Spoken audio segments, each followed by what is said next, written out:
911? What's your emergency? The dispatcher's voice crackled through the phone. There's a squatter on MY Son's land. Karen shrieked, her nails tapping furiously against my ranch gate. I gripped the porch rail, watching this stranger demand my arrest through clenched teeth. 15 years of deed-backed ownership meant nothing as her manicured finger pointed at my home. But when flashing lights pierced the horizon, I realized this wasn't a neighborly spat. This was war, and she just declared it live on speakerphone. She stood right at the edge of my ranch driveway, dressed like she owned the whole county, phone pressed tightly to her ear while glaring at my front porch.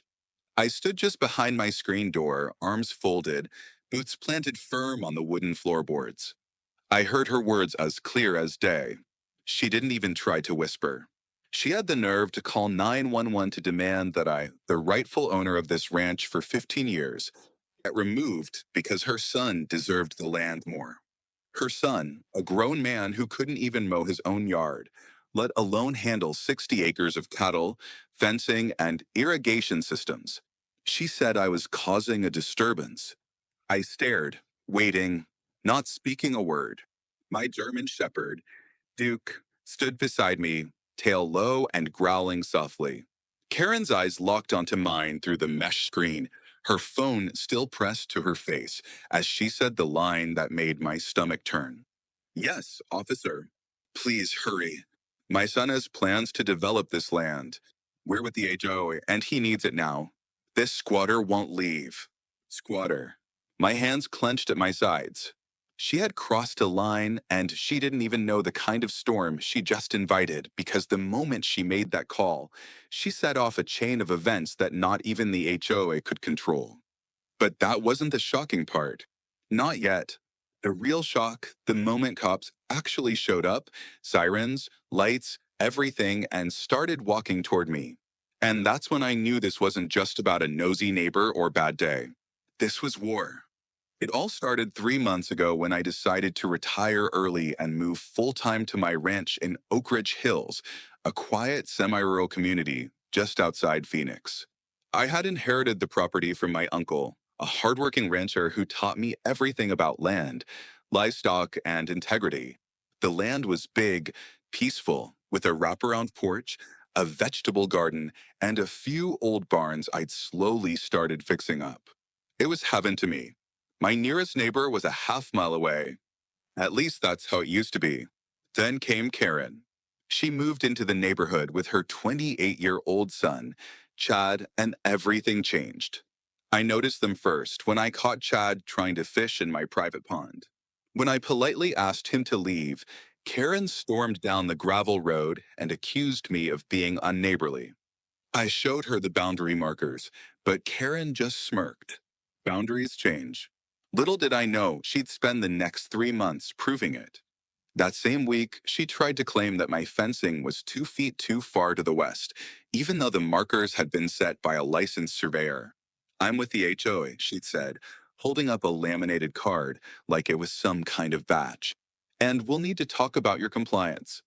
I reminded her my property wasn't under the HOA's jurisdiction. It was clearly exempt. The paperwork said so. My uncle had opted out decades ago when the HOA was formed. Karen's eyes narrowed. That will need to change, she said, cold as a rattlesnake. I thought she'd give up after that. I really did, but every week something new came up. First, she said my barn was too old and an eyesore. Then she said my rooster was too loud. Then she said the dust from my gravel drive was agitating her allergies. But the worst was when I found her son Chad in my barn. Inside my barn, he said he was just exploring. That's when I installed cameras on every corner of the ranch. Front gate, back pastures, the barn, garden, everything. And it turns out that was the smartest thing I ever did because that call to 911, that wasn't just an empty threat. The day Karen stood outside my property and made that call, she wasn't bluffing. She was serious. She wanted me gone. She had convinced herself and probably her son that I didn't belong here, and they had more vision for this land than I ever could. When the sheriff's cruiser pulled up, I expected things to get sorted quickly, But I never expected what came next. The two officers walked slowly toward my porch. Karen smiled like she had just won a prize on a game show. Chad stood behind her, arms folded, looking smug. Taller officer approached. Are you Mr. Walker? Yes, sir. I replied calmly, respectfully. I had nothing to hide. We received a call regarding a property dispute, he said. The woman over there says you're living on land that doesn't belong to you. What? I blinked. She claims this property was promised to her family through an HOA transfer, he said, flipping through a notepad. I stepped forward, keeping my voice level. Sir, I have the title deed. The land's been in my family since 1979. I'm not under any HOA. They have no authority here. He raised a brow. Would you be willing to show me that documentation? Absolutely, I said, already walking inside to get my files. When I returned, I handed him the thick folder with every legal document needed: title, tax records, exemption notice, even my uncle's original opt-out letter from the HOA. He flipped through it, nodding slowly. But just as he was about to speak, Karen yelled from the fence line, Don't let him fool you. That ranch is supposed to be ours. My son is a veteran. He deserves that land. That was a lie. Chad had never served a day in the military. The officer's jaw tightened. That's when things took a sharp turn because Karen didn't stop there. No. She marched up the driveway, shoved the officer's shoulder, and pointed at me like I had committed a crime. You need to remove him right now, she screamed. He's not part of this community. My son has development plans. We need him gone. And the officer, he looked at me, then looked at her. Then he said something I'll never forget. Ma'am, step back and don't touch me again. But Karen, she wasn't done. She shouted one final sentence that changed everything. Then I'll file an emergency injunction with the HOA board and make sure you're evicted by Friday. I blinked, evicted from my own land.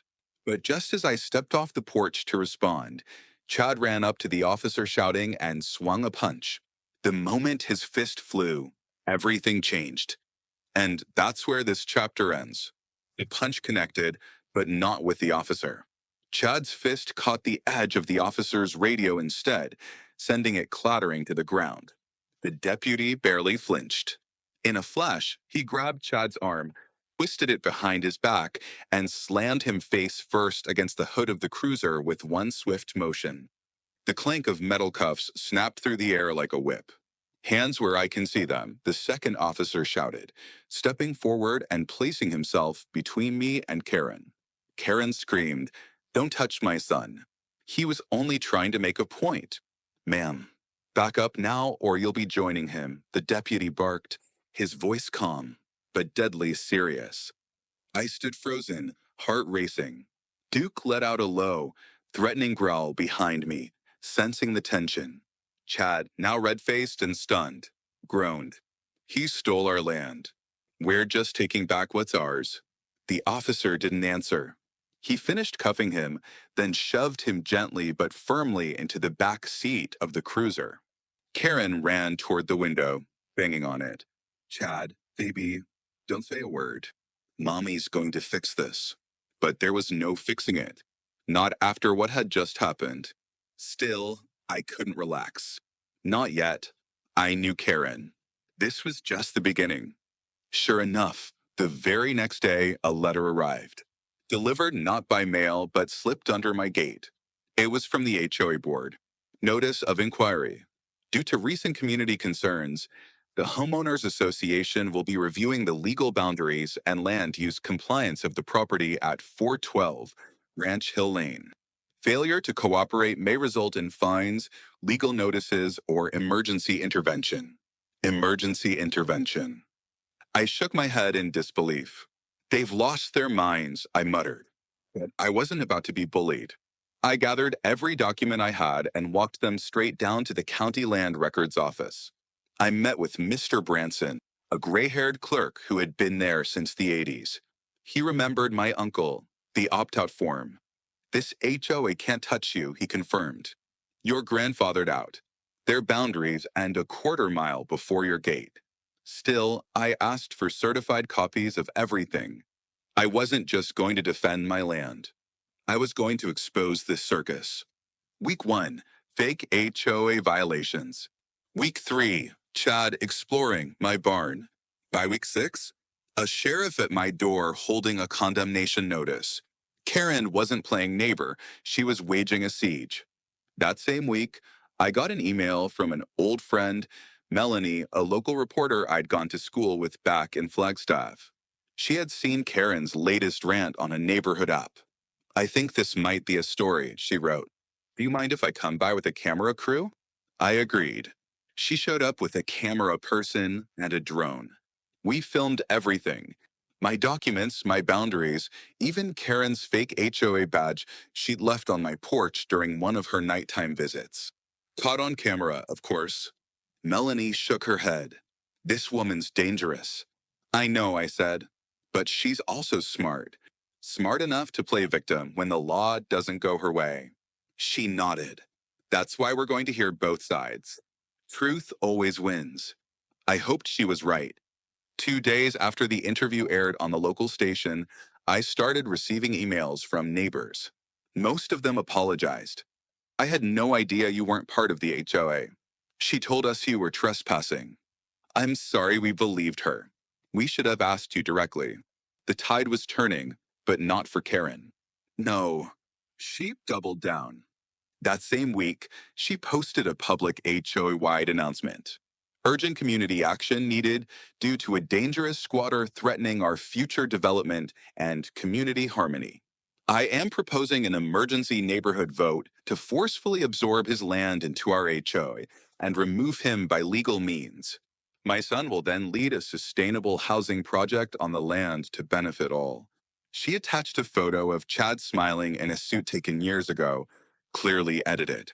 It was pure madness. But here's the problem. Some people actually agreed with her. And that's when the real harassment started.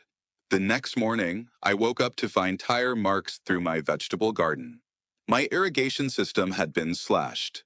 One of my cows had wandered off through an open gate. They were sending a message, but I wasn't backing down. I called the sheriff, showed him the footage, filed a report, and while he was kind, admitted there wasn't much they could do yet. They're pushing to get your land rezoned, he warned, and if they succeeded, he didn't finish the sentence, but I knew what it meant. I'd be forced to sell or face massive legal fees. But then something happened that changed everything. Something so petty, so Karen. She showed up at my gate again, but this time she brought a moving truck, a real 20-foot rental truck with the name Easy Move plastered on the side. She stood there, arms on hips, wearing a visor and waving a folder over her head like a flag. I'm giving you until Sunday to vacate the house, she shouted over the rumble of the truck's engine. My son is moving in. We've already spoken with the board. I laughed out loud. I had to, but she didn't find it funny.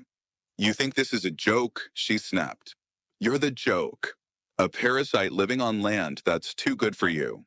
I walked down the porch steps, my boots crunching the gravel. You brought a moving truck to my ranch? I asked. She pointed to the house. Enjoy your last 2 nights. I said nothing, but I turned, looked right at my security camera, and waved. Because I knew one thing she didn't. That truck wouldn't be moving anyone in, but it just might be towing someone out. The very next night, something happened that made even Karen scream for help. And it wasn't me. It was something or someone else. Because when the alarms went off at 2:13 a.m. and floodlights lit up the front yard, the figure was caught on camera crawling, digging, holding something long and shiny, pointed straight at my barn. The floodlights flared so bright it was like daylight poured over the entire yard. My heart thumped hard in my chest as I jumped from bed and grabbed the remote for the security feed.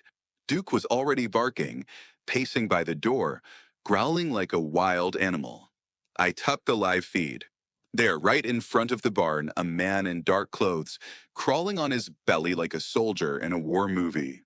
He held a long metal pipe in his hand, low to the ground, tapping and digging into the soil just beside the barn sidewall. I zoomed in. It was Chad, and he was trying to break into the underground water system. Maybe to sabotage it, maybe worse. I didn't wait. I hit the panic button on the wall, one I had wired directly to the sheriff's department months ago. The alarm shrieked through the night, a piercing sound that echoed for miles. Duke went racing down the hallway to the front door, teeth bared. Within 10 minutes, squad cars rolled in, tires crushing gravel, red and blue lights bouncing off the barn's aluminum siding. Chad tried to run but tripped in the dark and fell face first into a trough of water. When they dragged him out, soaked and shivering, he started yelling like a child caught stealing candy. I was checking the plumbing, he lied, sputtering. You were holding a pipe wrench and a bag of nails. The officer snapped. Tried again. Karen came flying out of her house, still in her nightrobe and slippers, screaming like a banshee. He was helping. This is our land. I warned him the system was leaking and he offered to fix it. In the middle of the night, the deputy asked, raising a brow.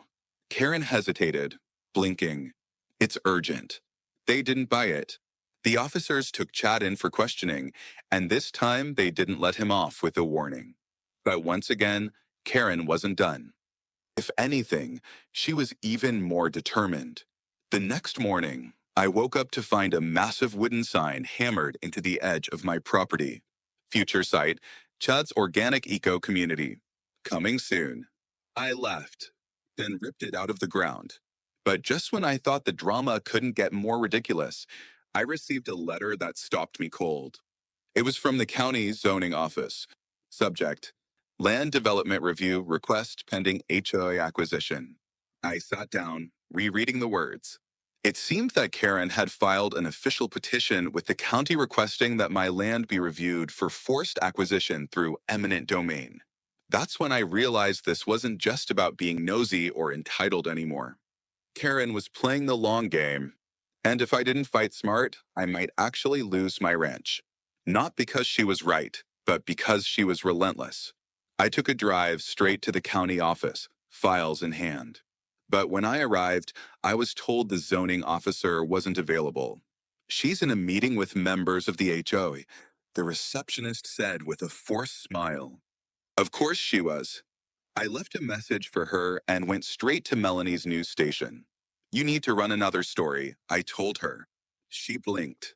Another one? She's trying to take the land through legal tricks. I have proof. Emails, letters, documents. Melanie looked at me and nodded. All right, I'll run a follow-up, but this time we'll show the public what happens when HOAs go too far. The story aired 2 nights later. The ranch under siege, complete with footage of Karen's moving truck stunt, the 911 call, the barn break-in, and sign. It went viral locally. But the fire really lit up when a group of anti-HOA advocates saw the clip and shared it on their national Facebook group. Overnight, I had over 10,000 people watching. Hundreds of messages poured in. You're not alone. Fight back. We support you. My cousin lost her home to an HOA just like that. One message stood out. It came from a woman named Linda. She was a retired federal real estate lawyer from Nevada who now volunteered for property rights cases. Her message was simple. Call me. I can help. I did. We spoke for hours. She offered to help me for free. This case is bigger than you, she said. It's about setting a precedent. She drafted letters, filed a formal complaint with the county board, and even started prepping a lawsuit against the HOA for harassment and attempted illegal seizure. I was hopeful, but Karen, she had other plans. 2 days after the news story aired, someone dumped a pile of dead chickens in my front yard. No note, no explanation, just 27 lifeless chickens rotting under the sun. I knew it wasn't random. I called the sheriff again, but this time they came with gloves, bags, and a warrant. They searched Chad's garage. They found feathers, blood-stained gloves, and security footage from a neighbor's doorbell cam showing him tossing something into the back of a pickup around 3 a.m. But while that helped my case, The event that happened next nearly undid everything because I came home one afternoon and found the front door of my ranch house wide open. Duke was gone. The kitchen was trashed and someone had carved a word into my wooden dining table. Get out. The chill that ran down my spine wasn't from fear. It was fury. I stood frozen in the doorway, staring at the deep, jagged letters carved into my dining table. Get out. They didn't just want me gone. They wanted to terrorize me. My hands shook, not from fear, but rage. I called for Duke. No bark, no sound, just the eerie hum of silence stretching through my once peaceful ranch house. Duke, I yelled, running out into the yard. I searched every corner of the land, behind the barn, near the chicken coops, through the vegetable garden, even down by the stream. Nothing. Panic started creeping in. What if they hurt him? What if he was dumped like those chickens? Then I heard it, a faint whimper from the tool shed. I rushed over, flung open the door, and there he was. Duke's whimper sliced through me, a sound I'd never heard in 8 loyal years. His muzzle was raw from thrashing against the twine. I cradled his trembling body, my rage boiling into a vow. Karen wouldn't just pay. She'd burn. Good boy, I whispered, kneeling down and cutting him free. He licked my hand, tail wagging weakly. Someone had broken into my home, wrecked the kitchen, left a threat, and tied up my dog like garbage. That wasn't just petty anymore. That was a crime. I called the sheriff immediately. Deputies arrived within 20 minutes. They documented everything, took photos of the table, tested for prints, inspected the tool shed. This is no longer civil harassment, one of them said. This is felony trespass, breaking and entering, criminal damage, and possible animal abuse. But even with that, I knew the gears of justice turned slowly. Karen had become emboldened. She believed the law wouldn't touch her. She still walked around the neighborhood like she was a queen in a crown made of delusion, waving to people, hosting HOA brunches, smiling in pictures with her son while he sat under house arrest. That week, Melanie aired a second follow-up story. The footage of Duke whimpering in the shed, filmed on my phone, was included. And that image, it did something the legal papers and angry neighbors couldn't. It broke the internet. Thousands of people shared it. Animal rights groups reposted it with hashtags like #JusticeForDuke and #HOAHell. The sheriff's department got pressure from activists. The county board received over 100 official complaints. My story was picked up by a regional newspaper and a segment even ran on a national morning show. Suddenly, Karen wasn't just the local neighborhood tyrant. She was America's HOA Karen, and she hated it. 3 nights after the national story aired, I heard banging at my gate around 11 p.m. I checked the camera. It was her, hair wild, slippers on, a flashlight in one hand and a thick envelope in the other. I didn't open the gate. I just turned on the speaker. "You need to stop this madness," she said, her voice trembling with rage. "You've humiliated me. My son can't get a job now. People are threatening us online." "That's not my fault," I said flatly. "You brought that on yourself." "I'm giving you one last chance," she hissed. "Take this offer. Sell the land quietly." I even had a contract drawn up. She held the envelope up to the camera. I almost laughed. "You think I'd sell you this land after all you've done?" I asked. "It's more money than it's worth," she snapped. I leaned closer to the mic, "Then go buy land somewhere else." She screamed, an actual scream, and threw the envelope at the gate. The next day, my lawyer friend Linda sent me an urgent message.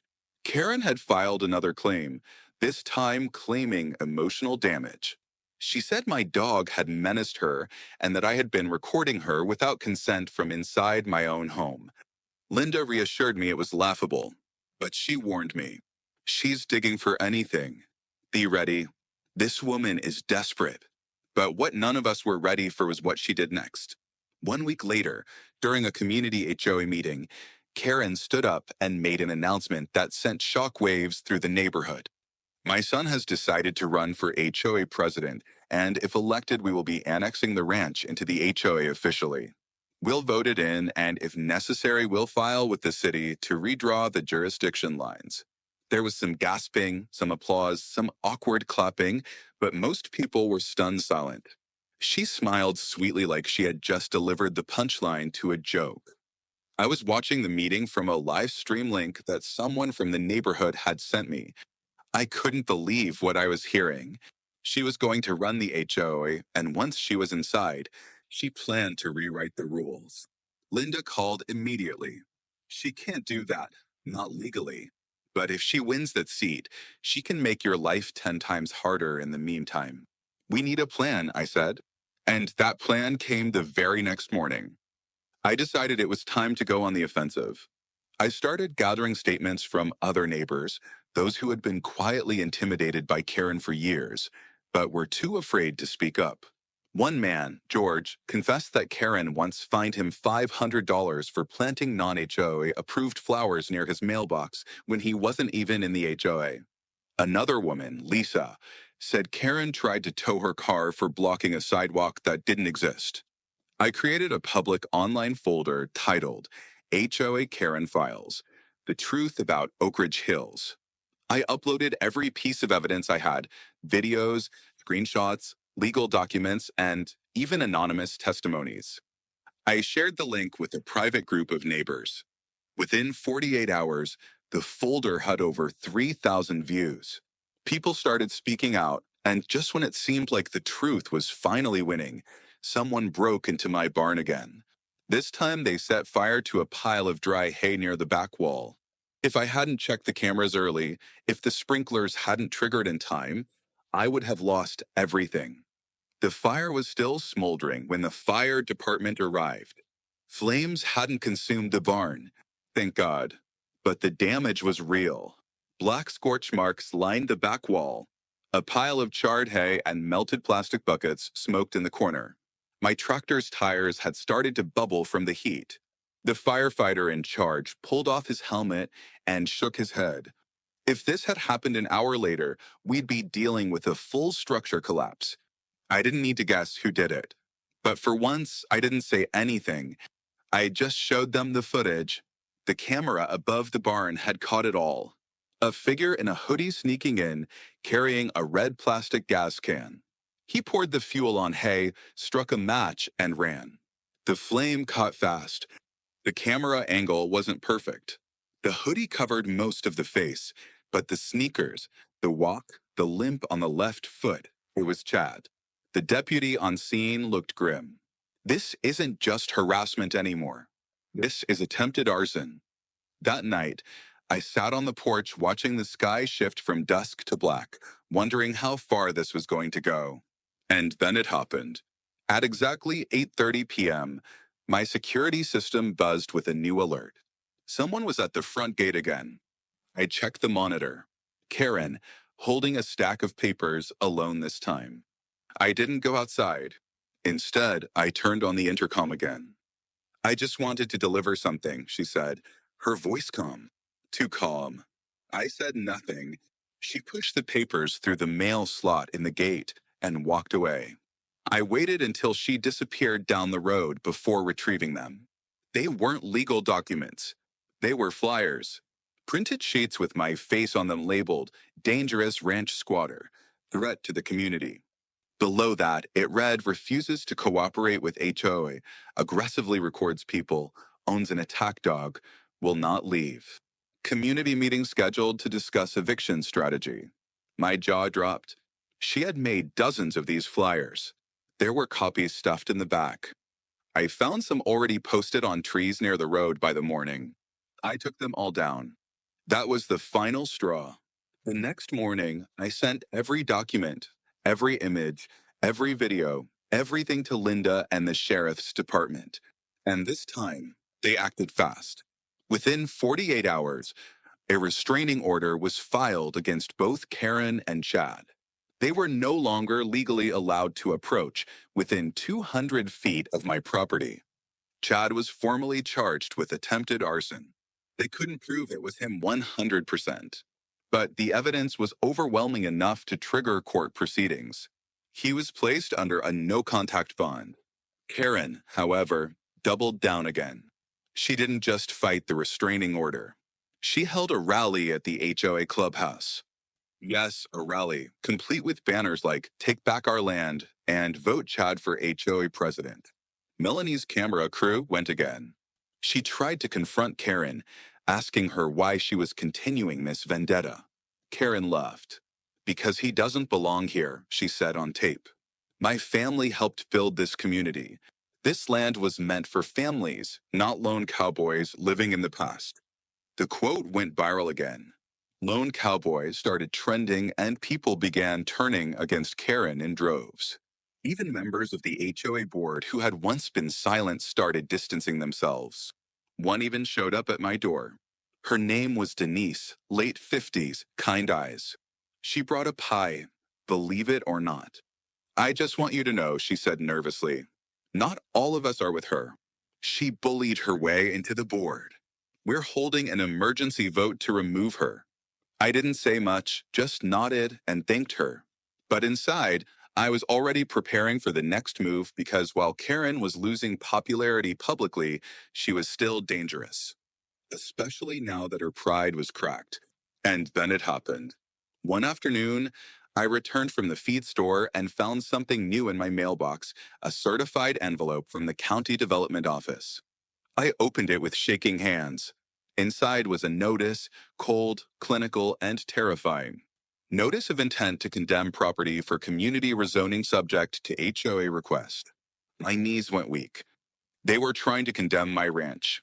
It wasn't final. Not yet.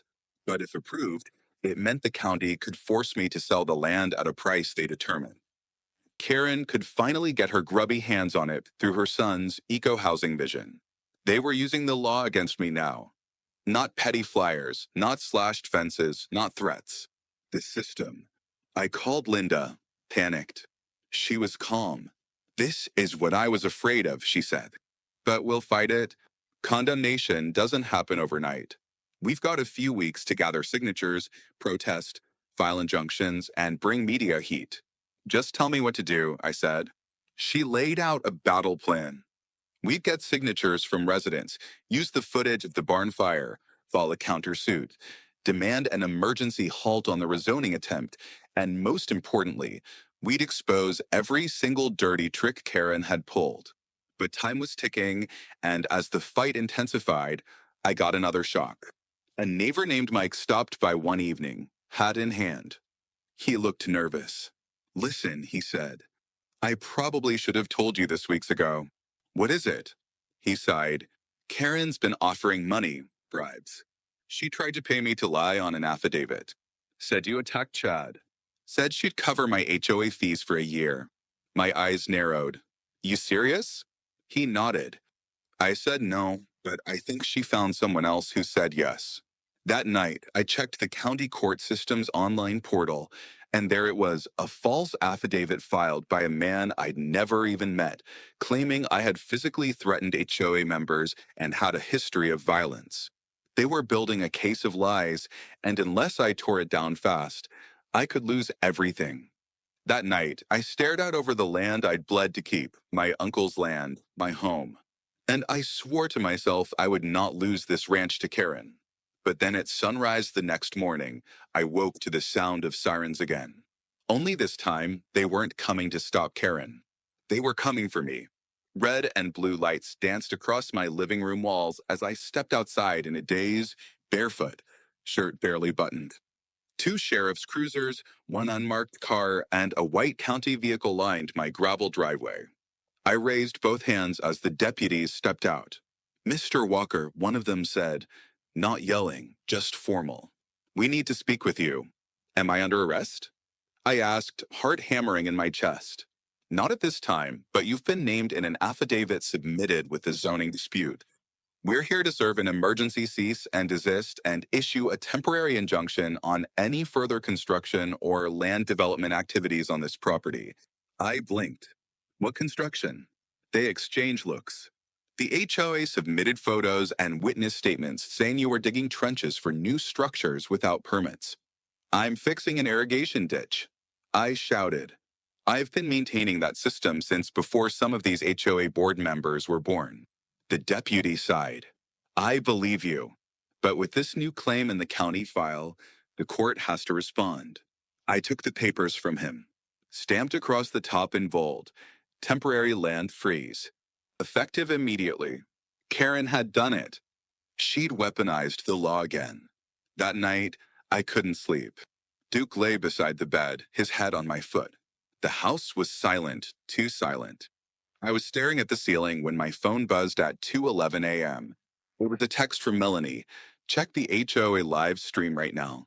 I pulled up the link and what I saw made my jaw drop. Karen standing at the HOA clubhouse podium, speaking to a room full of sleepy but present neighbors. A huge banner hung behind her. Vote yes to annex Ranch Hill Lane. She wasn't just trying to take my land anymore. She wanted to absorb the entire road into HOA control, claiming it had fallen into disrepair and needed regulation for the community's safety. Then she said something that nearly made me throw the phone. My son and I will personally fund the first development phase. We're building a model home on the Walker property.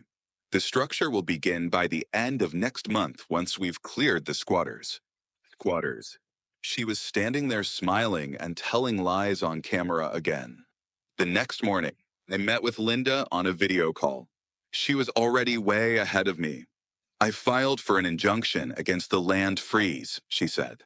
We're gathering signatures from all non-HOA residents on Ranch Hill Lane. We have 27 already. But what about the false affidavit? We'll challenge it. It'll take time, but we'll prove it's fabricated. For now, you need to stay calm.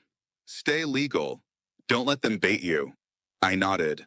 But staying calm became impossible that evening because that's when I saw the bulldozer. It was parked right outside my gate, huge, yellow, freshly painted with a note pinned to the seat. Coming soon, the new Chad estate. I lost it. I drove straight to the HOA clubhouse, still packed with members from their fake emergency meeting, and I demanded to speak. At first, Karen left.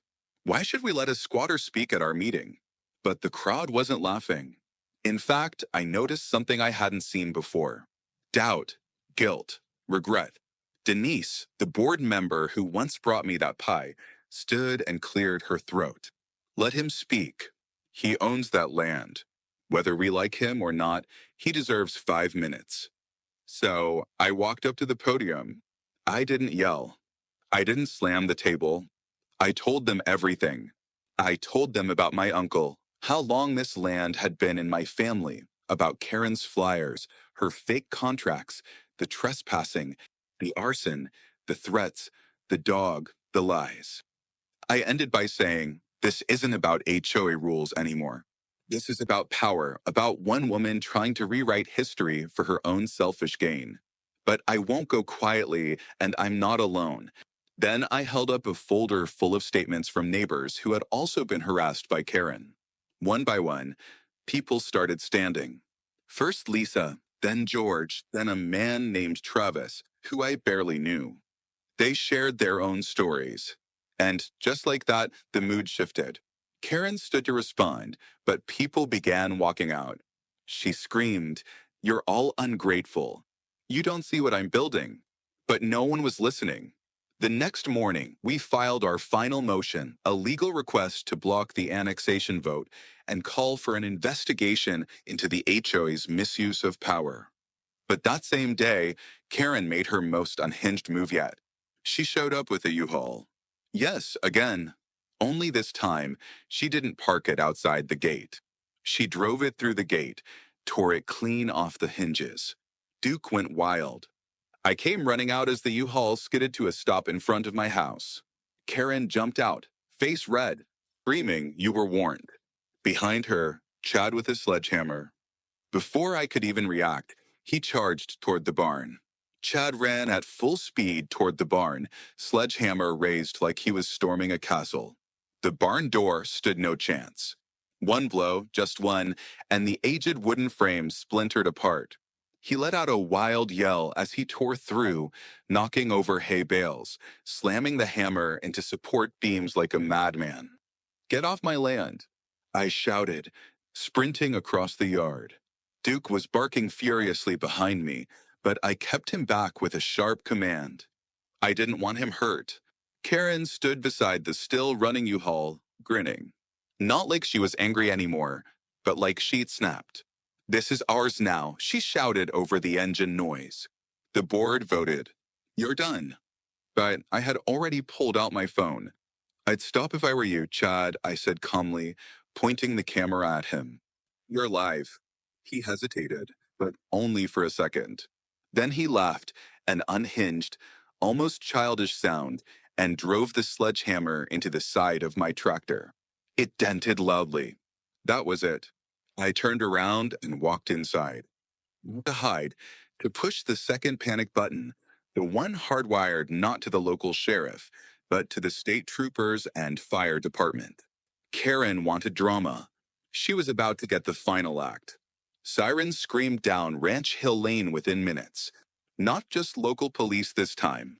Troopers, a fire truck, and bless them, a news van following close behind.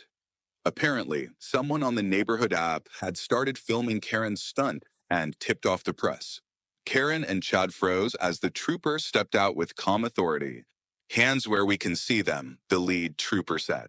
What for? Karen shrieked. He's the one who, you've driven a vehicle through a private gate onto property. The officer replied without blinking. That's felony trespassing, destruction of property, and potentially assault. Now step away from the vehicle. Chad didn't move. Karen stepped toward the officer, finger wagging. My son is building affordable eco homes. This man is a criminal squatter. My son is an entrepreneur. The officer just tilted his head. Is that your son over there? He asked. Karen nodded proudly. The officer looked toward the barn. Because he's on camera destroying your neighbor's property with a deadly weapon. Karen's jaw dropped. Chad realized too late. Two troopers moved in, cuffing him right there in front of everyone. Karen screamed and tried to follow, but they blocked her path. Then came the final blow. The news crew stepped forward and turned the camera on Karen as she shouted into the night, "This is our community. You'll see. You'll all see." Karen lunged at the troopers, her scream echoing across the pasture. You can't arrest progress. And that became the lead story by morning. HOA president's son arrested in ranch takeover gone wrong. The footage was everywhere. Karen's madness, Chad's rampage. The moment troopers pulled the sledgehammer out of his hands, Linda moved fast. Within the week, the county permanently dismissed the annexation request. The HOA board, what was left of it, called an emergency meeting to vote Karen out of her leadership position. She showed up, tried to plead, blamed stress, blamed manipulation, but the vote was unanimous. She was stripped of all HOA power, banned from holding any position of authority in the neighborhood again. And the court, they granted me a full protective order. Karen and Chad were legally forbidden from stepping within 500 feet of me, my land, or any of my property. Chad was charged with felony destruction, breaking and entering, and resisting arrest. He pleaded guilty to avoid jail time, but received a massive fine, probation, and mandatory therapy. Karen, she disappeared for a while. The U-Haul was impounded. The flyers stopped. And the HOA members, they quietly started cleaning up the mess. Some came to apologize. Others brought cookies. George even helped rebuild my gate. As for me, I rebuilt the barn with stronger wood, better locks, and reinforced fencing around the perimeter. Melanie ran a final follow-up story titled The Ranch That Wouldn't Fall. It aired on local and national TV. A quiet man defending his land against a wild HOA Karen who thought she could control everything. I became a bit of a folk hero, not because I fought back, but because I did it without becoming like her. And Duke, he became the honorary mascot for HOA survivors across the country. Someone even made a meme. Duke says, "Not today, Karen." But the best moment came a month later. I got a letter in the mail from the county zoning board. No action will be taken against your property. Your legal ownership has been verified and recorded with permanent immunity from future HOA oversight. I framed it and mounted it above the new fireplace in the barn. I replanted my vegetable garden where her moving truck had parked. The first sprout broke soil on the same day Chad's probation started. Karen never looked my way again, but I caught her flinch whenever Duke barked. Some fences, once broken, can't be mended. Sometimes neighbors still drive by slowly, peeking through the trees, wondering if the rumors were true. Yes, they are. HOA Karen really did call 911 to try and make me move out of my own ranch because she thought her son needed it. But what she didn't know was that I wasn't just a rancher, I was a fighter. And this land, it wasn't just soil and fences. It was home,